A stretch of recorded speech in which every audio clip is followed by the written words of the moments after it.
તમે જોઈ રહ્યા છો ઈટીવી ભારત. આ છે આજના મહત્વના સમાચાર. દિલ્હી એનસીઆર સહિત પાકિસ્તાન અને અફઘાનિસ્તાનમાં અનુભવાય 6.3ની તીવ્રતાનો ભૂકંપનો આંચકો. ભૂકંપથી લોકોમાં ફેલાયો હતો ડરનો માહોલ. વડાપ્રધાન નરેન્દ્ર મોદી અમદાવાદમાં નિહાળ્યો ફ્લાવર શો. ફ્લાવર શો જોયા પછી તસવીરો કરી હતી શેર. વાઇબ્રન્ટ ગુજરાત સમિટ 2024ને લઈને ગુજરાત આવેલા વડાપ્રધાને ગઈકાલે રાત્રિ દરમિયાન ફ્લાવર શો જોવા માટે પહોંચ્યા હતા.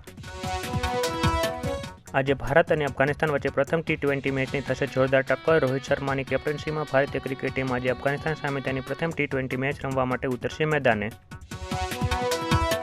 વડાપ્રધાન મોદી ઓસ્માન મીરના રામજી પધારે ભજનની કરી ભરપૂર પ્રશંસા. 22મી જાન્યુઆરી અયોધ્યામાં પ્રભુ શ્રી રામની થવા જઈ રહી છે પ્રાણ પ્રતિષ્ઠા. સુરતના ઓલપાડ તાલુકામાં ખાબક્યો કમોસમી વરસાદ. ખેડૂતોની ચિંતા સાથે ઠંડીમાં પણ જોવા મળ્યો વધારો. પ્રદેશ કોંગ્રેસ પ્રમુખ શક્તિસિંહ ગોહિલ આજે જૂનાગઢ લોકસભા બેઠકના કાર્યકર્તાઓ સાથે કરી હતી મુલાકાત દરમિયાન કહ્યું કે ભાજપા મત માથે થઈને રામનો કરી રહ્યો છે ઉપયોગ. સ્વચ્છતા સર્વેક્ષણમાં સુરત શહેરનો પ્રથમ ક્રમાંક આવતા મ્યુનિસિપલ કોર્પોરેશનમાં જોવા મળ્યો ઉજવણીનો માહોલ. આ વખતે સ્વચ્છતા સર્વેક્ષણમાં સુરત અને ઇન્દોરને સંયુક્ત રીતે પ્રથમ ક્રમાંક આપવામાં આવ્યો છે.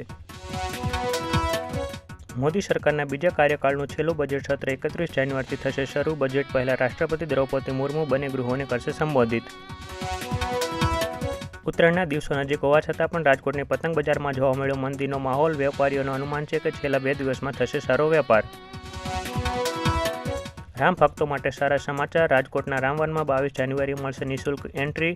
22 જાન્યુઆરી અયોધ્યા ખાતે રામ મંદિરનો પ્રાણ પ્રતિષ્ઠા મહોત્સવ હોવાના કારણે લેવાયો મહત્વપૂર્ણ નિર્ણય. આ હતી આજની મહત્વની ઘટનાઓ. વધુ સમાચારો જોવા માટે લોગ ઇન કરો www.etvbharat.com.